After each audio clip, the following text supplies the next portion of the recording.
All right, ladies and gentlemen, we are live. Thank you so much for joining. My name is Crystal Bodie Smith, and I am so excited to be here tonight.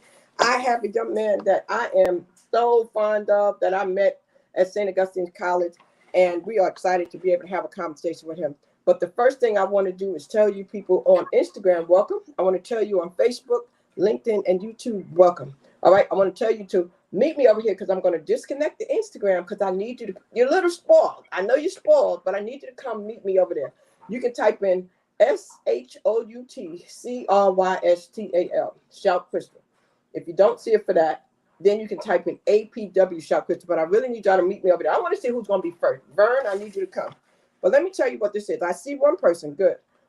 Before I do, it's story time, guys. And you guys know what we do here. We connect with people. They tell their life story and their life experiences, which give other people liberation, healing, and sometimes they find their truth.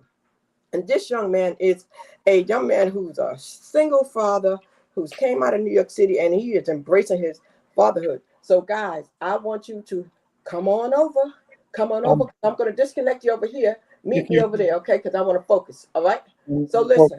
1 second. Oh, that is done over there, so that's a done deal. All right, so you have my full attention over here now. They will come because I can't spoil them over there. Devon, welcome. I'm going to have you. How you doing tonight? I'm doing good. I just wanted to tell you that pretty much everybody that I told they were coming to your IG. I didn't know about the YouTube. Oh, you told them IG? Yeah, I told them what was on what I saw. Okay, so hold on. Let me make sure it says. I mean, I passed the flyer. But yeah. So if you wanna put your IG on, see, because yesterday I had a problem with the echoing, and I didn't want to have the echoing, so that's why I did that. And it's a challenge doing both. You know, when you get up in age, man, that's just that multitasking thing is just something. So that's the reason why I wanted to do that and tell them that. So I didn't have no issue with it, and so that's why I wanted to come over here. Where is it on YouTube again? I'll just try to repost it. Shout Crystal. SHOUT. Just put APW SHOUT. APW SHOUT. Or they can put my name, Crystal Bodie Smith, or Shout Crystal. Any one of them, they'll find it here. Okay. So, ladies and gentlemen, on LinkedIn, on Facebook, you know, you see this face. Falcons, I know you out there in Falcon land. So we definitely going to get this party started, and we're going to talk to this young man and find out some things. I'm giving him time to share this information. But one thing about the internet is we have a thing called replay, you know, and people come back and they see this stuff. So we know that they will definitely begin to come in and fall in. Yes, thank you. I see you, Vern. Thank you for being here, sharing it out. She has a whole community, and she's here. That's a New Yorker right there, Devon. She's from New York also. I think she started out let me get it right, Queens, then Brooklyn, right? Yeah, she's saying welcome in. So she has a whole crew of people as well. And Vern, I sent your package out today. But Devon, let's tell the people who have never met you before, who is Devon? Like, I like to begin with that little boy. Let's hear a little bit about your background before we really get into the things that I would like to discuss today. Okay, sure. Just Deveron Benjamin, New Rochelle, New York. Let me see. You gotta guide me through this. You know, sometimes I get a little shy. I can't believe this. You know, I'm having a moment. My background, my grandmother raised me. My mother, unfortunately, was dealing with some personal issues as far as, you know, drugs and things like that. So my grandma took over, and my aunts took over, and that was it. You know? So when you were in New York City, you left the city to come down to Raleigh, North Carolina. Now, I know we met at that good old campus over there, 1315 Oakwood Avenue at St. Augustine's. It was St. Augustine's College back then.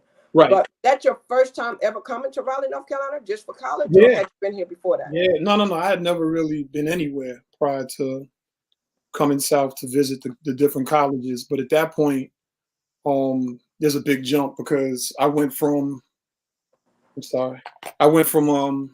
living in New Rochelle. That's a whole different chapter. You know, New Rochelle, New York is a very unique place because if you just drove through it, you wouldn't have known that like through the late 70s and early 80s, especially, it was like one of the main hubs for heroin, you know, Mm, so you know there's a lot of money there, but you don't know that, there was a lot of issues that were happening there, unless you knew. And I was fortunate enough when I was 17 to meet my brother Kwame, and he invited me up to his house in Greenberg, and I was like, well, if I come, I'm bringing my crew. And he didn't understand what that meant. I tried to give him a heads up. I'm like, we really roll deep. We roll deep, and I think we went up there maybe 15, 20 of us, wow. and that's the first day I met my future adopted parents. So it's just that whole dynamic that So, so Devon, you rode deep. What would you prepare for? Anything that came your way, you was ready. Yeah, I mean, it's New York. I mean, what do that's it's New York. It's still in the not quite the epicenter of the crack era, but it was still a very dangerous place. But my crew, it was funny because we were all from the hood, but everybody that saw us didn't think we were from the hood. That was the funniest thing in the world, because we show up, we might have on a suit, we might have on a blazer, shoes, and you see a whole bunch of, at the time we used to just say black man. Now I say melanated or black man. You see a whole Right. bunch of melanated black men showing up, it could throw you off. You know what I mean? Because we used to really show up, and sort of legendary. Like some of those things that we were doing back then. People to this day talk about, because it was so unusual. We didn't have no beers, we didn't have no weed, we didn't have no nothing. It was just us. And it got to the point where we were rolling so deep that there were a lot of young women that would roll with us. They knew if they came, they were safe. You rolling out with 15, 20 dudes. And it became like this movie where, Wow. you see us in Now, that. would you kind of like, because you're very outspoken now and you're out there in the community, was you a leader of the pack back then? You know what? They tell me now I was. I didn't think I was. Because the one thing I say about my crew, and we're known lovingly as the Dirty Dozen. So there's a whole backstory behind that. But everybody that I was rolling with was strong-minded individuals. So if it was leadership, it might have just been, we're meeting at my Aunt Nettie's house where I lived, so we can go somewhere.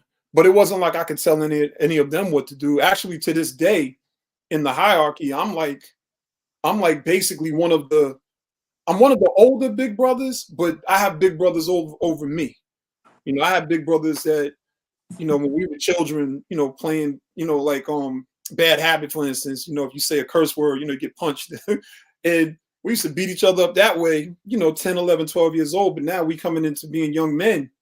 And now, we're dressing, and we're all, most of what, the funny thing about the crew was, at least 5 or 6 of us were like 6'3" to 6'6", 6'7". Wow. And so just imagine you see a group of men coming in, and then in the back row, you see these 6 or 7 dudes that are all, it was a sight. So We let me ask you really, this. Were y'all educated? Did you go to class? Did you cut class? Was you out no, there? no, no, I was no good. I was never a good student. And, I tell people this because I'd rather be honest about it, because I was always smart. I was always intelligent. I always read. My grandmother was very big into education, but I was rebelling. And looking back, I mean, that was the easiest way to do it, because I really couldn't do it in the home. I mean, she didn't play. But, you get to school, and I could deal with the repercussions sometimes of being the class clown. But I think part of the reason I was being the class clown half the time was just in those earlier years, like we really didn't have a lot of money. Like we were struggling, And so in order to sort of keep the attention off of you, you sort of become the attention to redirect the attention. And I just think that was really a big part of it. Just trying to keep people away from noticing like I'm wearing the same pair of jeans every other day, Wow. holes in my sneakers and stuff like that, So let's fast forward a little bit. Tell me about that day when you found out you were going to come down to the South. How did you feel when they said, okay, let's send you to St. Augustine College in Raleigh, North Carolina. What was your thought process? What were you thinking about that whole thing?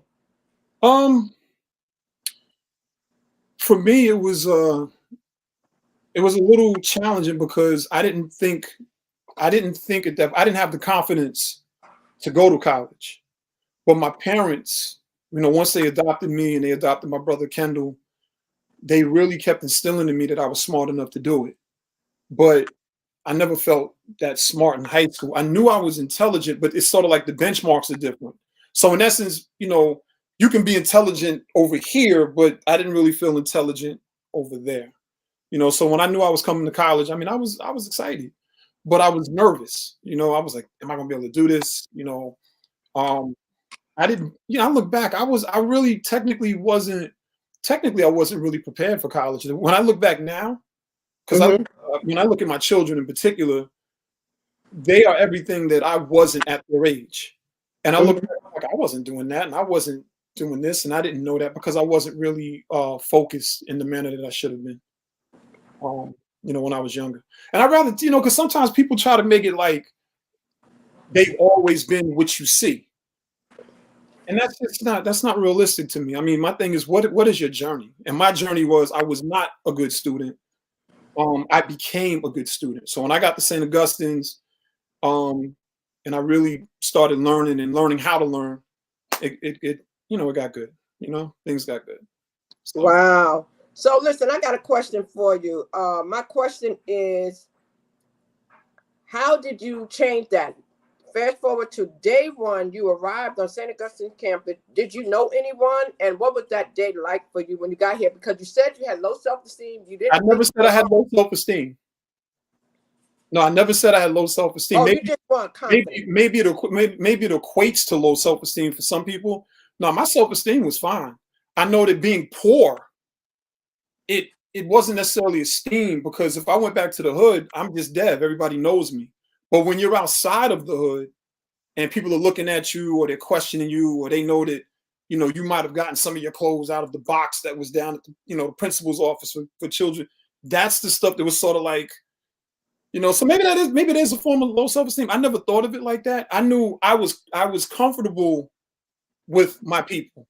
Coming outside of that, then it was sort of like, so you start doing things to sort of make people pay attention to other people and snapping on people, being disruptive. I mean, I was just doing idiotic things. I mean, and that's why when I started mentoring outside of college, I've always taught, my mentees, like, yo, listen, nobody thought that I was going to graduate. Well, my family knew I was going to graduate high school, but most people was like, he's just tripping a lot of the times. And then when I got left back in the 7th grade, it was like, oh, he's not going to be able to make it, da, da, da, da, da. But you can make it. So getting to St. Aug was like, once I stepped foot on the campus, and it was me, Kwame, and Kendall. So I was fortunate enough to have my brothers. So now it's like, I'm coming with 2 of my brothers, and, we're coming from New York to North Carolina. It's a completely different culture, but it was so, I mean, Miss Bodie, Miss Bodie Smith, because, I used to call you Miss Bodie. I know, call me Bodie. All my students still call me Bodie. It's a given. It's okay. Okay, yeah, it was a culture shock, but North Carolina messed me up to the point where I wanted to go back to New York. It scared me. North Carolina was crazy. Yeah.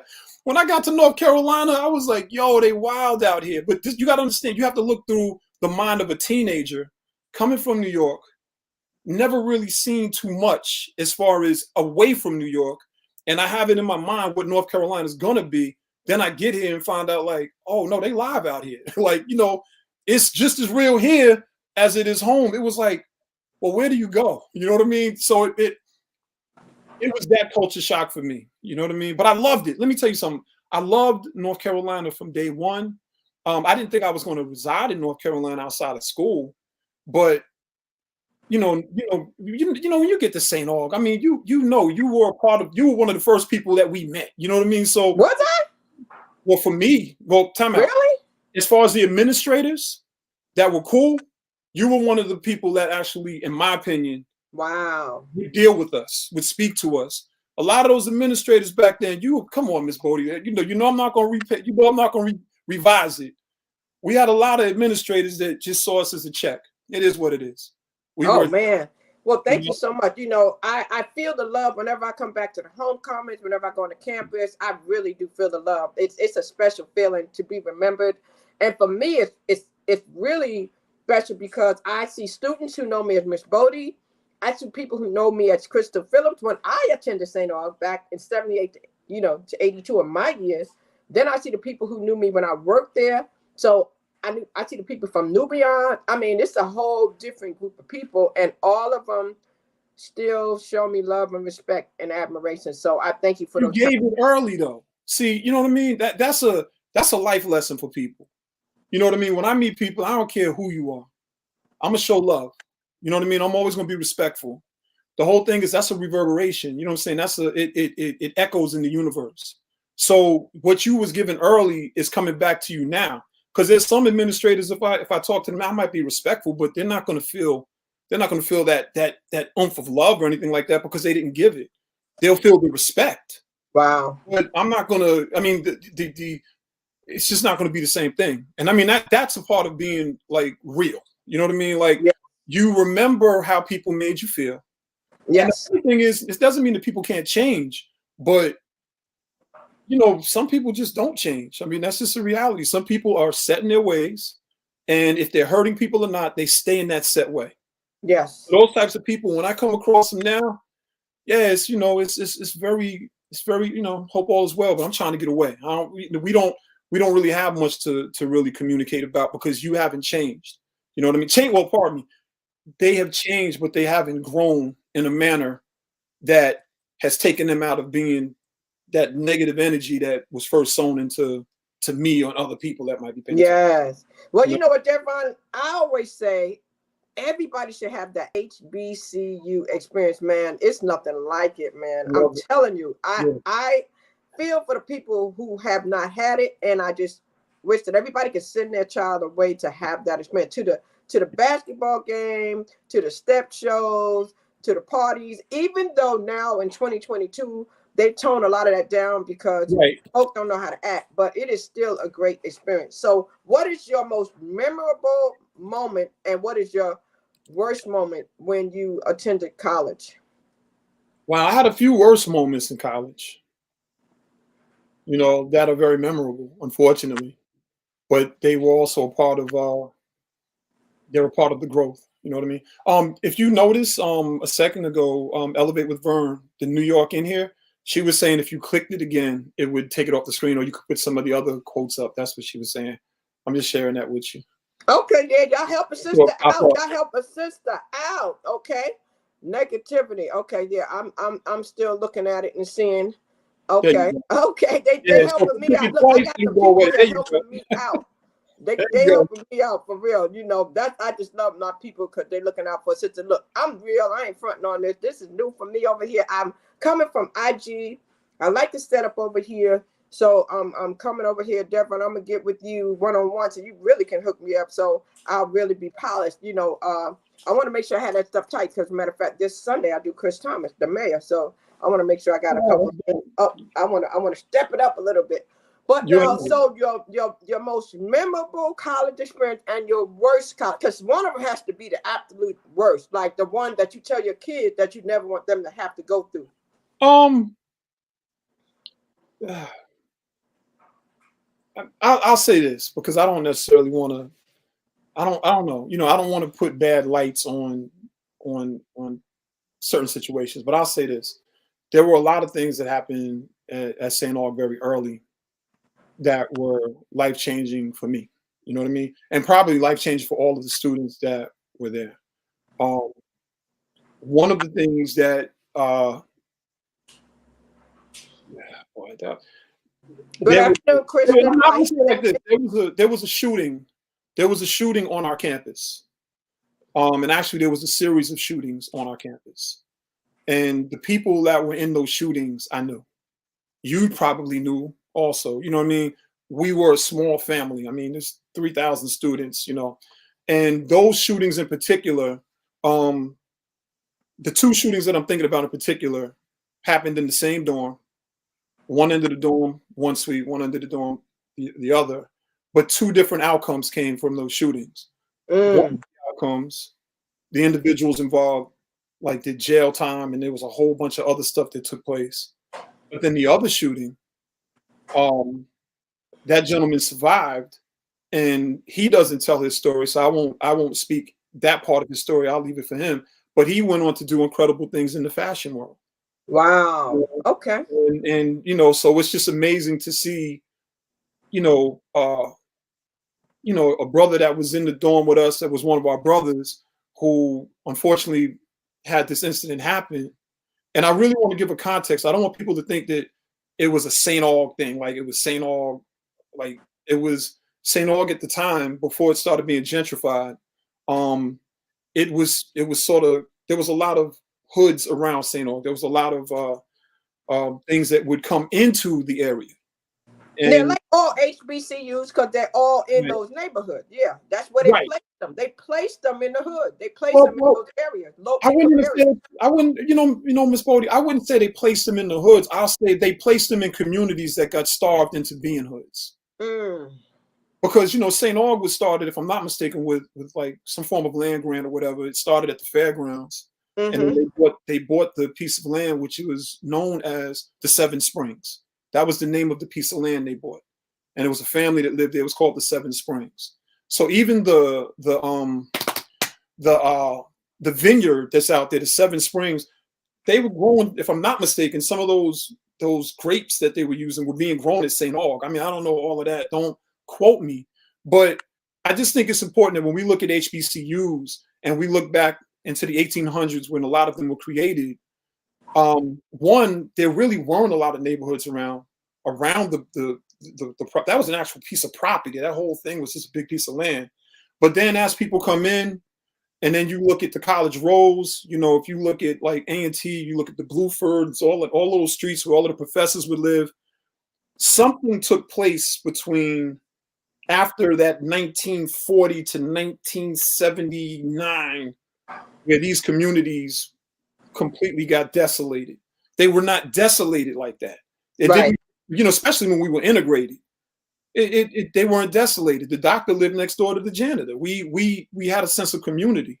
But I'll say this, Miss Bodie, in my opinion, the worst thing that has happened to the HBCU communities that are in these troubled situations is just not only the gentrification, but everything that was pumped into these environments that made the people nomadic. There's nobody there that are hunkered down, that have legacies anymore. That's a whole nother discussion. But, yeah, I know. I know you can expound on that. Yeah. So let me ask you this: what was your happiest moment? What was the most memorable, happy thing that happened to you on graduating? Okay. Walking across the stage and seeing my mother and my father, my adopted mother and father, my brother and my sisters, my family members, they got to see me walk across the stage. One of the other happiest moments was the Million Man March, helping to organize that between us and Shore U. Okay, so you coordinated that. So how many people did you take to the Million Man March? How many people showed up? Collectively, we took, I think, maybe 200 or 300. I don't know, something like that.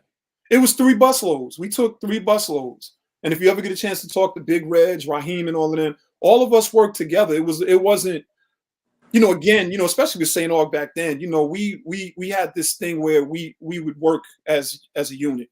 And it was a whole bunch of us that petitioned the school and fought the school to give us the buses. Because St. Aug wasn't having it, Shore U wasn't having it. And we started petitioning, and then when they didn't listen, we boycotted. Wow. Yeah, we actually made it happen. So back then, let's take it to the next level. So you left St. Aug. What happened? Did you get married? Because I know you have children now, and I know one of the things we want to talk about is the way that you embraced your fatherhood. So tell us about that period of time when you graduated, you left St. Aug, and how you got to becoming a father. Did you fall in love? Was it your college sweetheart? How did that happen? I've never been married, and I have children, and I simplify it that way. You had yourself a good time. Well, no. I mean, I have love. I have love. Like I don't have the experiences that other people have, that ran around and just did a bunch of crazy things. That's not it. I mean, I've made some decisions in my life that I can honestly say I regret, but I do not regret my children.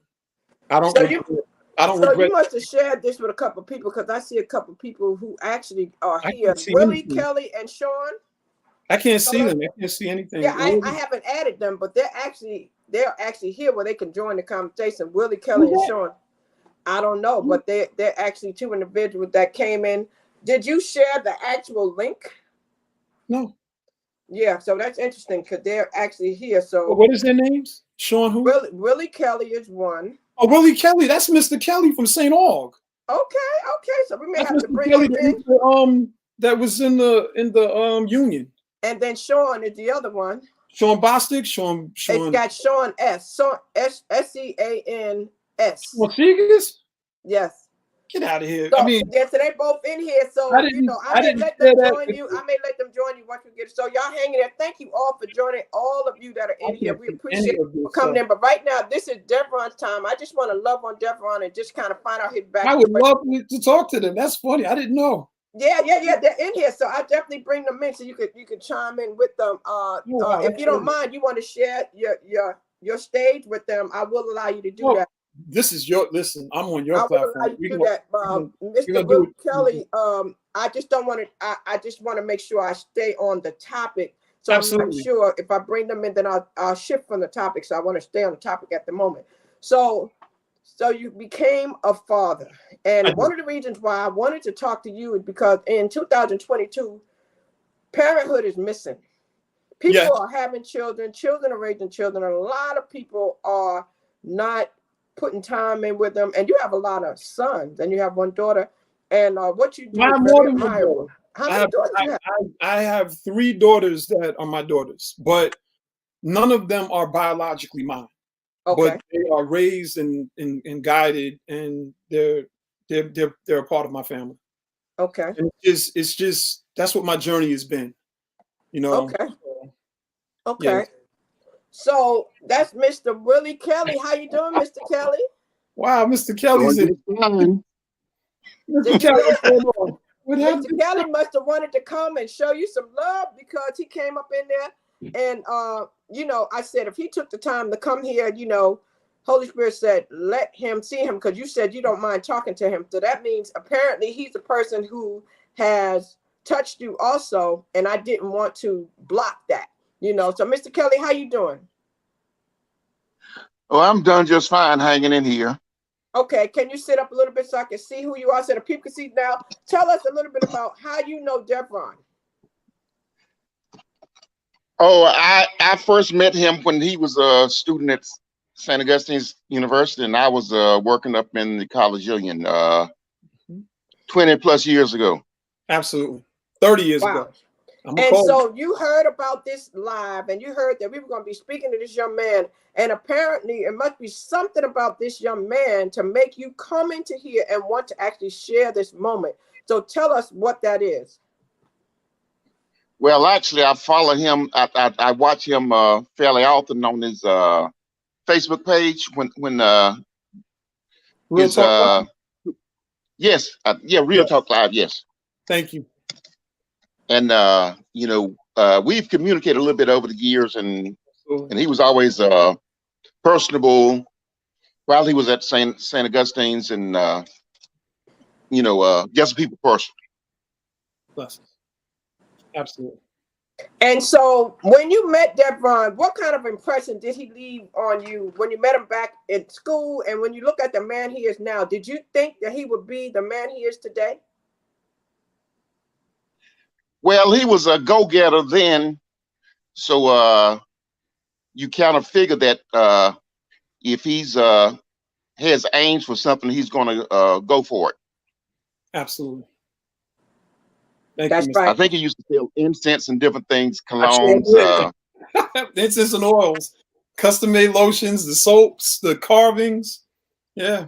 He may not have had permission downstairs, but he was there. I didn't get permission until they figured out how much money I was making, and then they wanted to Mr. Kelly, do me a favor, shift just a little bit over so I can see you in my camera. Shift, there you go. There you go. So wow. So he was an entrepreneur the whole time. He had an entrepreneur spirit. You can't. How can you come from New York City and not have that hustle mentality though? You know what I'm saying? Million Man March did that though. The Million Man March did that, and I want to say that because when Farrakhan was speaking, and the Million Man March was made up of a lot of different individuals from different denominations, a lot of different political affiliations. I think there was well over maybe 2 million people there. Some people would act and say otherwise. But the one thing he said that stuck out to me was he was like, you know, when you go home, you got to basically recommit to the community.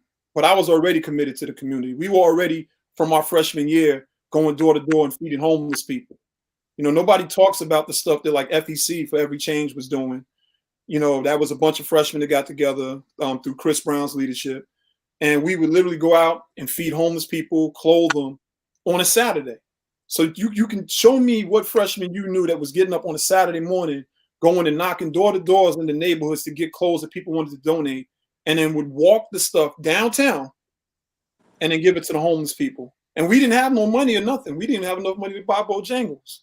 So that spirit was always there. You know what I mean? Always there. Yeah, that was nothing. I mean, to this day, it's nothing.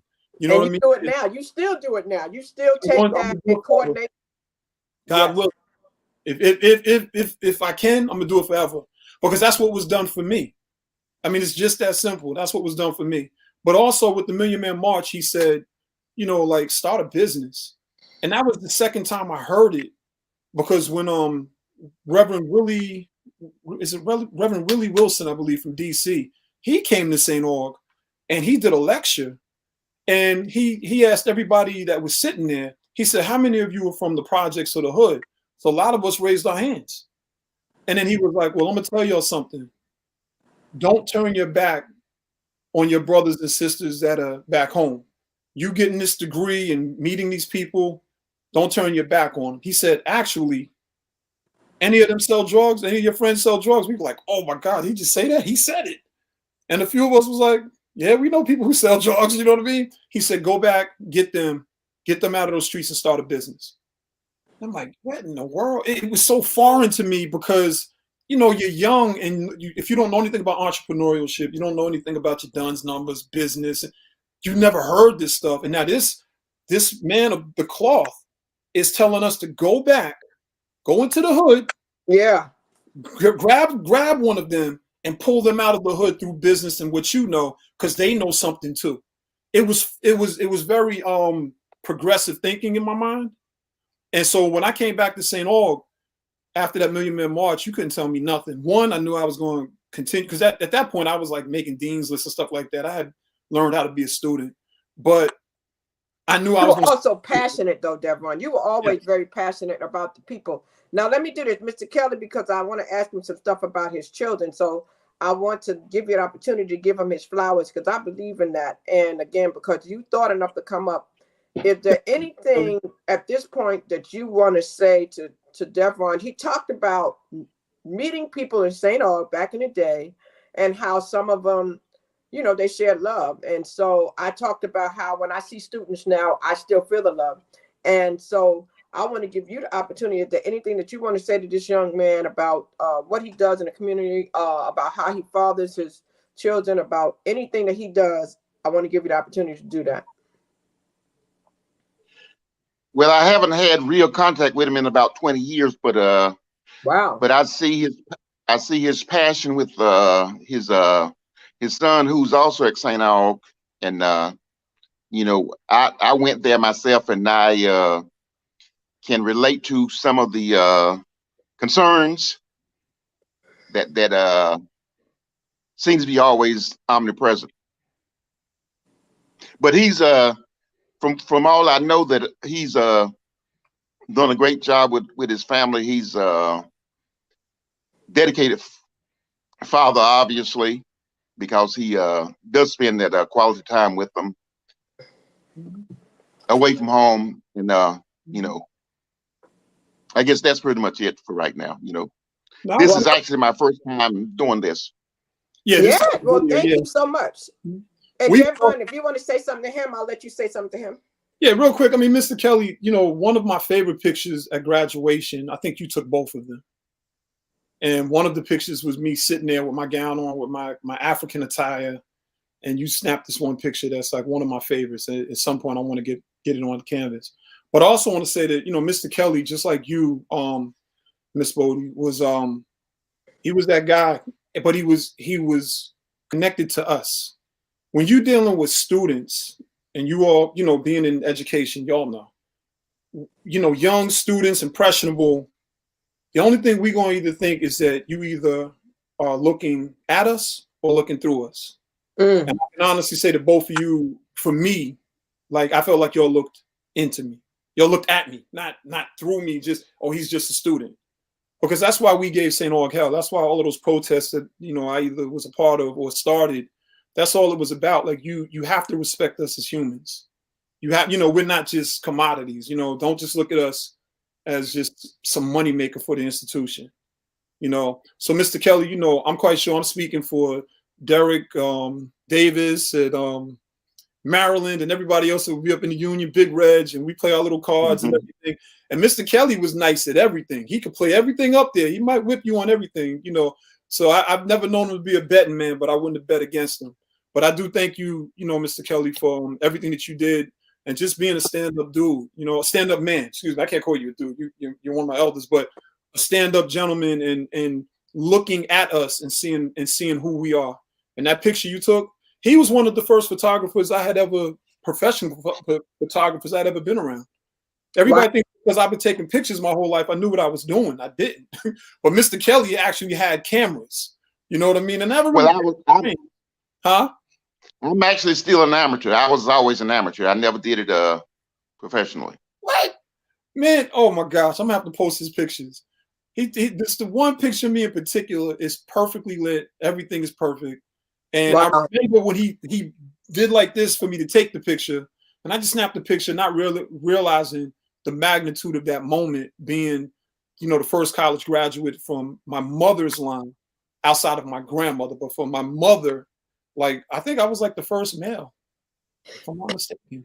Yeah, I don't know, but I appreciate you, Mr. Kelly. You know, well, Mr. Kelly, I want to thank you for coming in. I want to get back to Devon and let him share the story that I have. But I appreciate you coming in to give him his flowers. And thank you, because you said this was your first time. So you did good. You did good. Absolutely. If you stay in the comments, Thank you. I hadn't timed it. Stay in the comments, okay? And okay. we welcome you to stay in the comments, okay? So Devon, let me say this. So I wanted to allow him to come up because anybody who thinks that stuff, I thought that was good. Let me ask you, Scene must have left, but so fatherhood. Let's talk about fatherhood right now. Let's talk about parenting. Yes. You take that real serious. It's so obvious that you take that real serious. Talk to me about that. Talk to me about your peers and what you think is happening in 2022 with people, and what do they need to do to step it up a notch with these children? I can't necessarily tell. Oh, Sean said he's still there. Well, really quick, Sean Seegers, if you look in that picture, that's him, his wife, and his children. They, you know, if you get a chance, that's one of my not only one of my best friends, it's one of my childhood friends. Our mothers were friends. He's also one of the original dozen members. But when you spoke about peers, I'm gonna say something about my friends. Every single one of my friends takes care of their children and take care of other children. Wow. Every single one of them. All of those guys that I was telling you used to be out there dancing and partying and everything else. Yes. Now we fight also. I don't want people to think that we didn't have a few rumbles and stuff, because sometimes you get tested when people think that you're not from the hood and they see you dressed up a certain way, and then, you know, but not much. But the point I'm making is all of us take care of our children. Sometimes people say to me, well, Dev, I thought you only had, you know, 3 sons, and, you know, I see a picture, but then you're with this young lady or you with these children. And the thing is, my father, Leonard Dunston, when he adopted me with my mother, God bless her spirit, Mama Gladys Dunston, they brought me and my brother into their family. They brought the other family members and other brothers and sisters in, and they are my model for what parenting is. Right. See my And so point? you looked at it and you took that and you applied it. A lot of people have the set in front of them. There's an old saying we used to say, it said, children learn what they live. You took what you lived and you actually did it. But a lot of people don't, Devon. A lot of people, their focus is not on their family. They're out here making babies and they don't even think about their children. So what are you doing? Because your children are very mannerable. Absolutely. They seem to be very focused and they seem to have their head on straight. So they do. how did you do that? What did you instill instill in? And they're very happy, loving children. So my goddaughter, who in my mind is like my daughter / goddaughter, Gabby, she's married with children. Wow. You know, Ema, my sons, Kai, you know, they've all come into my life, or I've come into their life through this journey. But I'll tell you this much. I knew early, even though I made a lot of mistakes parenting, okay? I'm still making mistakes parenting. The only thing that I knew was that as long as I have breath in my body, I'm going to do the best that I can to make sure that I get parenting right. So, you know, it's not hard for me to, you know, well, I don't play basketball like anymore. I might shoot around, but get out there and run and play a little basketball, talk to them, get on the phone. Everything is, I love you. Everything is, I love you. So you teach them the softer and emotional side? You teach them to show their emotions? I teach them to be individuals. I teach them to be individuals, but they see the emotional side. They feel the love because they get love. Their community is impeccable. I'm going to say this so everybody understands it, okay? I am a small part of the bigger collective. Right. And the family and the community, even Sean. Like right now, if my boys if they were here, my young men, I'm trying not to call them boys anymore because they're all eye to eye with me darn near. But if any of their uncles or aunts or whatever, they love them like they love me. Well, why? Because they were given love by them. It's just love. Like the family structure, the communal aspect of what they've been, it's impeccable. So one of the first things I'm gonna tell everybody is, you know, based on your question is, I don't care how old you are, get a mentor. Yes. I don't care if you're 75. If there's somebody 90 that you trust, that you get a mentor, you know. But you said something. You said you have a community. I do. Today, you know, many teachers and many people will say most people don't want you to say nothing to their children. Like you can't say something to the child at the park or at the pool or anything because it's a different world we live in. So what made you different? How did you manage to make it so that everybody knows they can correct your child if you're not around, and your children also know to listen? Everybody's not allowed to correct my children at all. Everybody's not allowed to even communicate with my children. Matter of fact, when my children were small, there were certain people that were not allowed to touch my children. Meaning, if we came into a room and these individuals were there, they were not physically allowed to shake my children's hands, hug them, or nothing. Because I believe in energy transfers. But I'm speaking of community. I'm speaking of the community and the trusted community that you build. You know, it takes a village, as Tempest wrote. It does take a village, but that village is what you vet. That village is what you vet. You can't let, you know, I'm not from the school of thought, to your point. When we talk about that time period when communities were integrated, or you're around the same people for 15, 20, 25 years, that is a vetting of that community. We're nomadic now, in my assessment. So we can't use that same model. We can look for the example.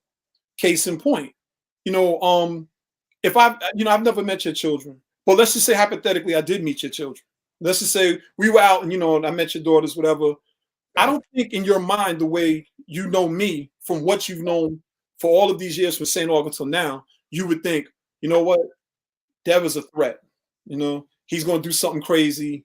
He's going to try to harm me or my children. But again, the vetting and the consistency in who I am has been the same. It's no different from my village my children's village and the way that we were learned. Like when I first started, practicing Kwanzaa back in '89, that's when I first started understanding how to put the village together, because I watched what my parents were doing. I watched how they would introduce certain people and the reverence that they would give to certain people, and then the added push of, you know what, Deb, I want you to talk to such and such again. Oh, this is my son, and I took all of those different things, and that's what you see now. If my children, they think I'm a little nuts. They think I'm crazy. You know what I mean? And I don't know if that's politically correct. If anybody, I'm 50 plus years old, so that's what we used to say. I'm not trying to say anything disrespectful, but I'm to the point where I'm just sick of always correcting myself for being politically correct. And even on our show, like you find me going, because I don't know what to say. But everything that has happened with my children was deliberate. Okay? Everything was deliberate.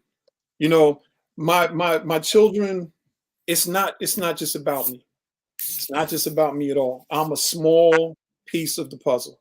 Please. Well, that's a great lesson to people out there. So what he's saying is, make sure you have some help. Make sure you have some other people out there that are contributing in some form or fashion with your permission, that you allow, in their area to do whatever they do. Now, Devon, you mentioned your platform, and Mr. Willie Kelly mentioned it. Tell the people here that may have never seen your platform exactly what that is, what your YouTube channel is, what the name of it is, what its purpose is, and tell the people if you have any mentoring programs coming up or anything like that you want to share, let them know, please. Real Talk Live is the platform. We are on YouTube. We are on Facebook. RTL, or Real Talk Live. There's a bunch of Real Talk Lives, but if you look up Real Talk Live with Deveron or Mike P or Charles Z, we pop up. We have to do a better job of advertising and getting the word out there. But we do have dedicated listeners, and we have different people who join us. It's an incredible show. You get to see, Black men, melanated men, just doing what we're doing right now. We talk and we chop it up, and it's in real time. And sometimes we fumble, sometimes we get it right, but we're real, and we're just having these moments, Yeah. I mean, real talk. What about the mentoring? Do you do any mentoring now for anyone outside of your children? Yes. And do you have availability? Like if somebody was in your area, tell them where you're located and how they could become a part of that if they were interested. Well, yeah, no, I don't. I'm no longer like when I was with my brother's keeper. I'm no longer with the program I was with, where we went into the high schools and we went into the in-school suspension programs, and we dealt very specifically with those individuals. I'm also no longer doing some of the things that I was doing with the gangs, and just trying to help individuals that were in gangs. I'm not going to say I tried to pull them out of gangs, because that would be a lie. I tried to just show them variables that can help them to increase their values in other ways, so they don't have to feel the constraints of being in the gangs. I no longer do none of that. What I dedicated myself to over the last 20 years, very specifically, is my children. But there are a bunch of children and young people that I still mentor, because there have been people who've called me and said, hey, listen, I have an individual that, can you just meet with him? Can you talk to him, whatever? Or can I get you on the phone or whatever? And that's how quietly my community has been built over the last few years. Something else that I was doing for a while, like some of the last people that I mentored, they're now, oh my gosh, they're getting married, they're having children and families and stuff like that. So I'm getting older, and I'm just more aware now that I don't really have not only the energy, but I don't have the answers, and I'm trying to sort of figure some things out about myself in order to be able to properly do what I've been doing for a long time. But so Devon, about it, huh? Devon, I didn't mean to cut you off, but so you've dedicated so much time to your children. Your children are just about going to be, are they all just about ready to leave the house, go to college, get away? I want to know what next for you. What's Devon going to do? I mean, I've got to do better. I have to do better at my businesses. I have to do better with the things that I've been involved with. You know, I've opened up a trucking company, the photography and videography company. We have a company out in Charlotte that does quite a bit with pallets and stuff like that. But I spread myself too thin. Um, Oh, we know about that. yeah, Woo. I spread myself too thin, and for a long time, like I wasn't in tune with Dev. So there was just a long time that and it had nothing to do with my children, because that was a given. You know what I mean? You know, but you know, the way I see the world right now, and how I would like to impact the world, I haven't quite figured out what's next. And you know, I was talking to a friend of mine yesterday, and I'm just like, this isn't even about like professional things and making money or anything like that. That's what you do. But just as far as like how I want to impact the world, I don't know. I don't know. Wow. You know, but I'll say this much: I'm taking my father's philosophy, which is just to do what you can where you are, but just be good at it, be effective at it. You know what I mean? So if it's you know, whatever it is, and be deliberate. And I'm definitely deliberate about our people in particular, Black, melanated people, brown people, poor people. I'm deliberate about us increasing our value in these areas where through policy, procedure, and structures like that, they've been keeping us subjugated or keeping us out of making changes, you know. And we thank you. And we thank you because we see you. And I'm gonna tell you something else we thank you for. Thank you for the memories. You take some beautiful pictures. You capture those moments at the homecomings and all these events. And you really, really do. And that's important to help people to have something. And I want to say thank you for that for sure. And maybe Mr. Kelly, you might have inspired him for that. But now I want to know, when you are not focusing on all these things, I want you to do me a favor. Okay. I want you to make sure you take some time out for you. I want you to take some time out to do the things that you love to. You don't see me up in the mountain. Relax. I'd be out. I'd be out. I'd be gone. Trust me, I'd be gone. I do a lot. You know, I've learned in the last few. My stress levels were not where I wanted them to be. But a lot of it is when people have access to you. That's a good one. Say that again. Say that again. Have access to you, it's dangerous. You know what I mean? Yes. And so the hard part for me right now is having healthy separation where I don't feel like I was feeling. You know, and it was just, you know, just overwhelming. And I'll tell anybody, like, you know, please, like, if you're feeling stressed, if you're feeling like anxious, if you're feeling like it's just too much, not only like take a break. If you don't take a break, it will break you, type of stuff, you know. And we're at a point where now, like, everything is stressing us. You know what I mean? Like, the world is in a stressful, chaotic state. And to your point, yes, I'm doing a much better job of just chilling. You know? Yeah. Like, when the last time you went? Let me ask you. When the last time you went to the beach and put your feet in the sand? I was at the beach not too long ago. Good. I was up in the mountains not too long ago. Good. You know, matter of fact, I was up in the mountains the other day.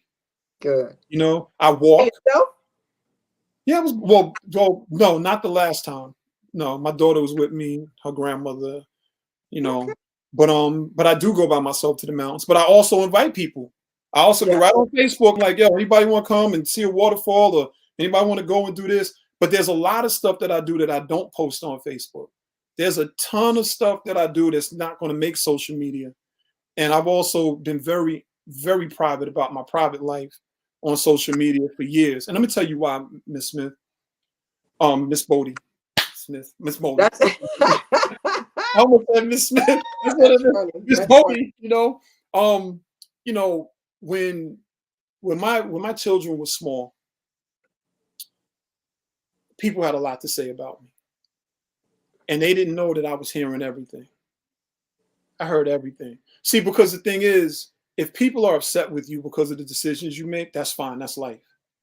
But whatever you say, once it comes out your mouth, it's going to echo in the universe. And the thing is, if you look at somebody, and I'm speaking very specifically for about my life now, right. You know, I had a very trying time in my life. It was a very, very, very deep, trying time. And I watched how people who You know, I helped people who I helped pay their bills, people who I lent money to, people who I counseled, people who I helped in industry and in music when I was in music really heavy. I watched how they talked about me like I was a dog. You hear me? They talked about me like I was a dog.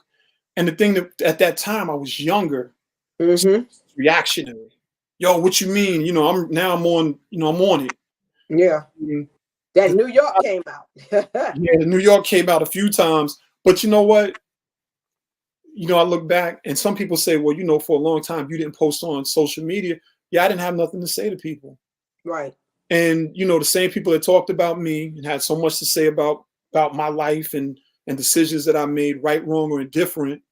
Now they want to come around once they see I wasn't broken. I just had a moment. It was just a hard moment, and I had to get through it. You know what I mean? And I had to do my healing, but also had to help other people heal because sometimes you hurt people. You know Yes, what I mean? yes. You know what I mean? So yes. So there was a period that for a while, like I just got quiet. But so when I came back, I was like, nah, people are not going to have that type of access. They're just not going to have that type of access. I'm not going to do it because people took fragments and snapshots and they tried to paint my situation to be, paint my son to be, you don't get that right. You don't get that right. So a lot of times now when I look at people who had so much to say and I see all of the things that they've been through, it's not that because I pray for the world. Let me say that clearly. I pray for the world. Okay, one of my prayers is for the whole world. One of my affirmations is for the world. My morning prayer, evening prayer, my prayer before I rest, they all deal with different aspects of the world and my person and what I'm going through and what my family might be going through. I pray for strangers.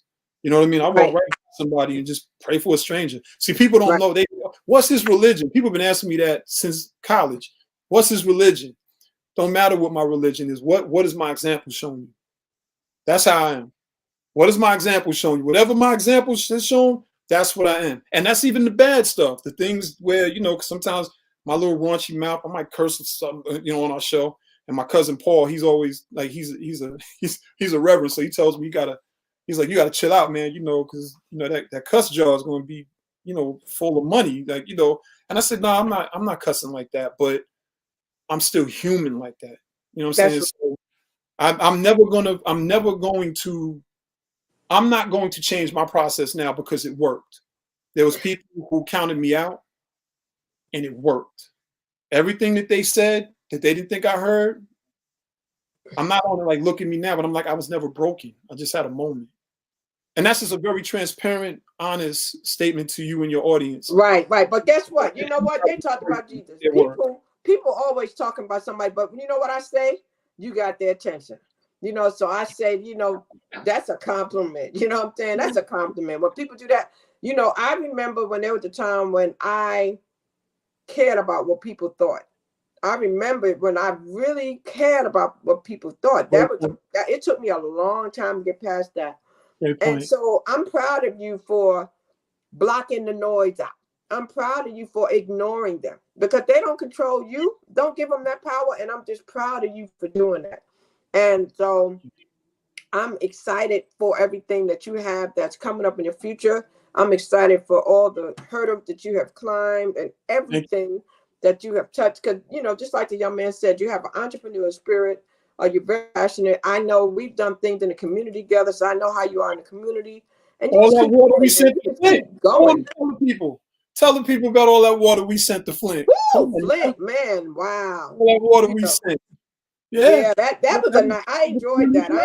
You know what I enjoyed about that? I enjoyed because it was culturally diverse. That whole setup, the way your boy had that set up, and when we went over there for the drop and everybody helping to load the truck, and it was just a beautiful thing. Yes. Oh man, that was just really beautiful. Yes. And we have to do more of that out here. We really do, you know. And I try to do something every now and then, like I'm doing the computers now, you know. But you know, I too, like you, had to slow down because sometimes we overextend ourselves because we're so compassionate and we're so passionate. And so, you know, we have to put ourselves first. We have to, because in order to serve others, in order to take care of the children, in order for me to take care of my sister and do the things I do, we got to be right. We have to be whole. If we're not whole, we can't do nothing for nobody else. Right. So I'm just glad to hear that you did that. And I'm glad that we had this conversation because, you know, I want you to know that, you know, I have a lot of respect for you. I admire everything that you've done. I admire everything that you do with your family. Thank you. And I'm proud of you for standing up for the things you believe in. Absolutely. For all the things you try to do for our alma mater. Yes. You know, people may not always agree, but I'm proud of you because you've been a leader all your life, ever since I've known you. And so I want to say to you, keep going. Don't stop. Keep going. You know, you're leaving your legacy. You know what I'm saying? So you just keep doing what you do and you keep your head up high and don't let nothing discourage you from doing anything. Just go enjoy yourself, though. I want you to enjoy yourself, though. And you on a health journey right now. You still walking, man? You still walking? Yeah, I walked 5 miles the other day. Oh, wow. Yeah, my walks are now 3 to 5 miles a pop. You know, and I thank Ben and for that because I had gained a lot of weight. You are not alone. You were not alone during the pandemic. Everybody did. In my cheeks, and I look at pictures of me, and I'm like, you know, my little belly I be toting around that I'm trying to lose, and you know, but that was sciatica that really messed me up bad, and then I couldn't play ball as much. But on top of that, I was stressed. Wow. I was stressed. Well, I tell you what, as we get ready to try to, close it on down, I'm excited. I know I'll be seeing you soon because it's almost that time, man. It's almost homecoming. Time. You coming to homecoming? Yeah. We're trying, you know, and I want to say this as far as like everybody in Students and Alumni United and, you know, my crew that is really there for those students in St. Aug.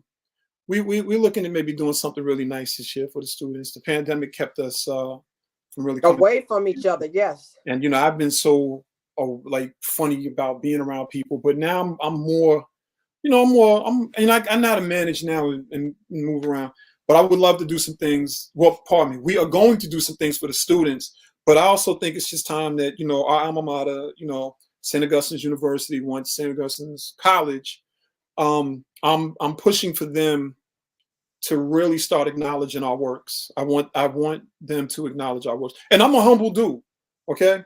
But this is almost 10 years later, 10 years of dedicated service and time.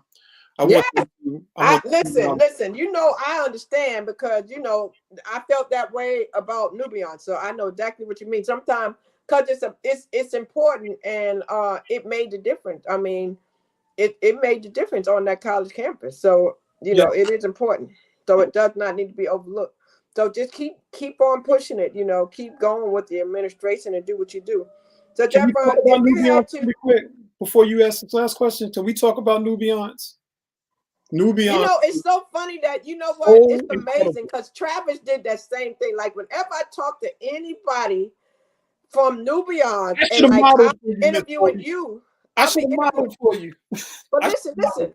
This blows my mind. This blows my mind. Yeah. I could be interviewing y'all for something totally different. But Travis Cherry did the same thing. He was like, can we talk about Nubians for a minute? It's like, oh my God. It's like, you know, that just touches my heart. That really touches Nubians was way ahead of his time. Nubians was bigger than our institution. And it is what it is. I saw it with my own eyes. I don't know where that vision came to you to do what you did with everybody that you did it with, but it was looking back. Like I wish I would have been one of your models. I was too shy and too pro-black to do anything back then. You know, especially walk across the stage. You know, my anxiety would have kicked in a little bit, but I wish I would. That was Kiki. Let me tell you what happened. Miss St. Augustine's College back then, Kiki Honey, Kiwanis Hunter, came to me with Makita Scott and said, Miss Bodie, can we do a fashion show? And she asked me, can we do a fashion show? And at the time, Gary Fawcett and I, we were doing, you know, our things out, you know, with the production with Sony and a couple of things. And I said, well, okay, we're going to do one bigger than that. I don't want to just do a fashion show. I said, let's start a modeling troupe. And, you know, Tim Hatchett was there and all 80 people. That's right. The whole bunch of them. Kendrick, I mean. Kendrick, Travis. Yeah, but guess what? All of y'all are doing big things. Like, yes, look at Tim. He's a vice president of college. Everybody is doing Travis Cherry, Grammy nominated producer, has worked with everybody under the sun.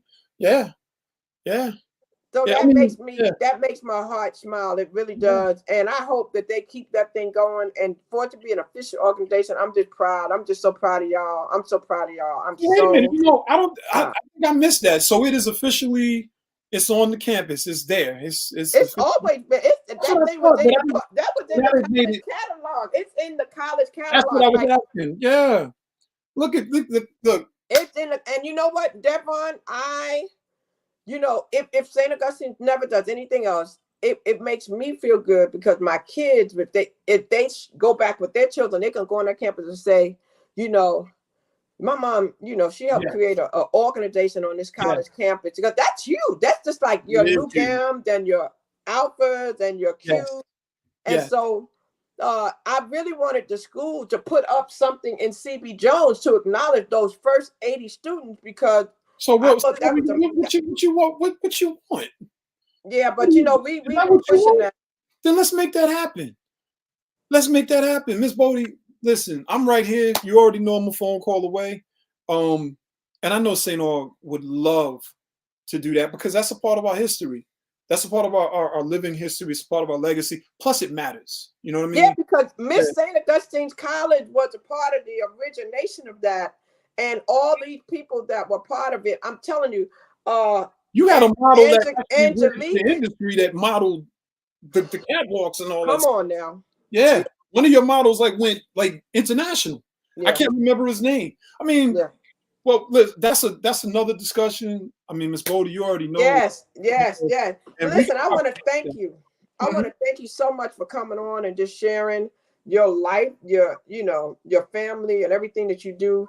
And again, I want to publicly just tell you how much I appreciate you because I see you out there working hard. And sometimes people don't ever hear it, people tell it when they over, a casket. And I just want to tell you, I really, really am proud of you for everything that Thank you you do. so much. And I thank you so much for coming out here. And I know you got friends that love you and follow you, Sean and Tempest and all of them Can't that even support see them. you. I see those two. Yeah. That's family. That's both New Rochelle, Sean and Tempest.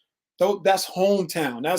They knew me when I was a little skinny. Oh, really, Sean? You need to come up here and tell us something. I would have let him come up here and tell us something about a little boy. I That should have dude let him in. I should have let him in. He could have told us something. He could have told us something I didn't know, huh? Wow. But I got the same thing on him. He don't want that because. That's the other side. I'm gonna say this about my brother Sean really quick. You see him now. He's humble. He's a family man. For us to come from where we come from, very humble beginnings. And to see what he's done. But then when you look at him, you have to look at me. But then when you look at me, you have to look at Rob. You have to look at the other Sean. You have to look at Troy. You have to look at Chauncey. You have to look Pat. I'm naming my childhood friends, just Wayne, Wakil Slam, Kasim, Shaquan, Terrence. I'm naming. Sean is not from St. Aug, right? No, not at all. That New York City. That's Sean New York. Seegers, Sean Seegers, let me put it to this way. Sean Seegers is Uncle Seegers. Okay. My children. All right. Tempest remembers me and Sean, all of us in high school and elementary. We all family from way back, and all of us are still connected. When I'm in Florida, I'm at his house. Yes. I stood up there, the pictures up, but again, I post maybe 15% of my life. I'm at a place where it's like I don't do it for the gram. I'm not gonna ever do it for Facebook. And for whatever the value is that I get out of trying to make sure that my children in particular are okay in this chaotic world, that's all it's about for me. Everything is going to always be steeped in humility. I don't never flex, but sometimes I'm going to keep it 100 with you, Miss Bodie. Sometimes I'll be wanting to flex nowadays because I don't think people really understand. And I know what it is, and the people who I work with know what it is, and the things that I'm involved with and the people I'm connected, they know what it is.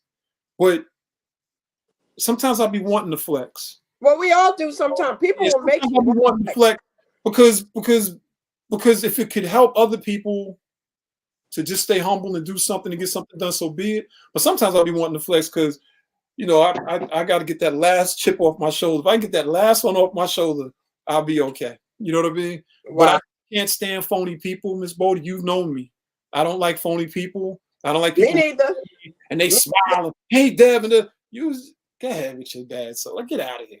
Well, listen, what would you like to tell the people in closing comments? What do you want the people to know about Devon? What do you want the people to know about parenting? You know, one of the things I really wanted to really talk about, because I'm just so bothered about how these youth are being ignored today. What would be some closing comments you would want to tell the people? I'll tell the people this, you know, as far as my children, you know, the AB honor rolls, the 3.6s and all of these good grades, that took a community. You know, I don't ever really talk about their mothers, but please understand, and let me say this for the record, I'm a small fry when it comes to them. I'm a small fry. I'm doing my part and I'm doing what I'm supposed to do, but you have to be very specific about what your role is. Right. But the example that you set, good, bad, or indifferent, you gotta be accountable to it. When I make mistakes and I drop the ball, yo, I messed up. I look my sons right. There's so many times I look my sons in the face like, yo, dad messed up. You know, let me explain to you what I did. Da, da, da, da, da. But nobody can go and tell my children anything. You can't tell my daughters nothing about me. So when y'all see, you know, Gabby, Taylor, or Ema, those are my princesses. And people are like, I didn't even know you had daughters. I know you don't know a lot about me. Nobody's gonna know. But ask them who I am to them. Right. Ask Gabby when she fell off her bike, you know, at 12 years old and I had to rush her to the hospital. She's married with children. People are like, what? I'm like, this is not new. Y'all are seeing it for the first time. But I came to college and I used to hope that she was okay. My nephews, you know, and my nieces, I was around them when they were younger. So I got early practice on how to, you know, basically be like my brothers and my sister. And like Sean Seegers, his oldest son is 28, I think. I don't know how old. Nephew, don't beat me up because we getting old, but nephew's getting older, you know. But Sean Seegers was one of my first examples of a father. He was my childhood friend. Rob was one of my first examples of if they had children when we were younger. And I'm looking at them like, all right, but I always knew if I was ever blessed with children, my children were gonna be all right. That's all I knew. I can't say it any other way. You know, shout out Sean for leading the pack. Yeah, Sean, Rob, they were two of the earliest ones. And what's so beautiful is little Sean, who's now big Sean, because he's a grown man. Wow. He used to be on our shoulders. Well, I tell you what, I want to thank all you guys for popping in and for just taking a minute to hear from this powerful young man. We need to make sure that we need to take time to just acknowledge people and let them talk about their story. Here on Story Time, what I allow people to do is to come here and share whatever it is they've gone through, whatever it is they're going through. Like I said, people get healing, they find out their truth, and some people get liberated through Story Time. This is episode number 53, I think. Wow. And this Saturday we will have Chris Thomas on, the mayor, and comedian Chris Thomas will be on. And just come back. If you are not following us, follow us. And we got some amazing people coming up, man. I have a whole list of, oh my God, so many people, you know, and we're uploading a lot of them because our first 52 were done on Instagram. But I like to set up on YouTube and StreamYard and all that. And Instagram be tripping sometimes. They, you know, with what they be doing, and I don't have time for that. So hopefully you're doing both, Miss Bodie, because Instagram is another great way to get your content out there. And I was following you on Instagram. Oh yeah, we are gonna it's gonna go there. But I'll get with you offline with the best way to do it simultaneously without the feedback, because I did one the other night, but everybody was saying they kept hearing echoes. So right. That's why they wanted. Yeah, so I'll get with you on that. But I'm gonna go ahead and get here because I need to eat me something. I don't like to eat this late, but I just came from my aqua Zumba, and I just want to say to everybody who came through here tonight, I hope that you got something out of this. I hope that you got inspired to go back and make amends with your family, or maybe put some more time in, put some dedication in. pick up the phone, call somebody if you haven't called them, you haven't spoken to them, because people have left this earth with the pandemic, and we really have to pay attention to one another. I take care of my sister, and I see a lot of people taking things for granted, and it really kind of breaks my heart, because you just never know. I mean, in one day, her whole life changed, and you just never know. You could be, everybody can have everything. All their senses can be working, and in one blink of eye, that can change. So put in your time. Sow your seeds now, guys. Sow your seeds. Please do that, But come back and see us again. We appreciate you. My mission is to stir up the gift, instill hope, and save lives. My name is Crystal Bodie Smith. You have heard from Devron Benjamin. Go follow him on his channel and see what he has going on. He has some positive things, okay? And come back and see us again Sunday, 9 p.m. Eastern, okay? Have an amazing evening. Thank you so much. I love you. And we'll see y'all soon. Thank you, everybody in the chat. We appreciate you. Follow the channel, please. And follow us at Shout Crystal on IG, and go check out some of those interviews. And hit me up if you have a story to tell, okay? And thank you for joining. All right, bye-bye. We talk to you soon. See you, Devron. Thank you. Thank you again.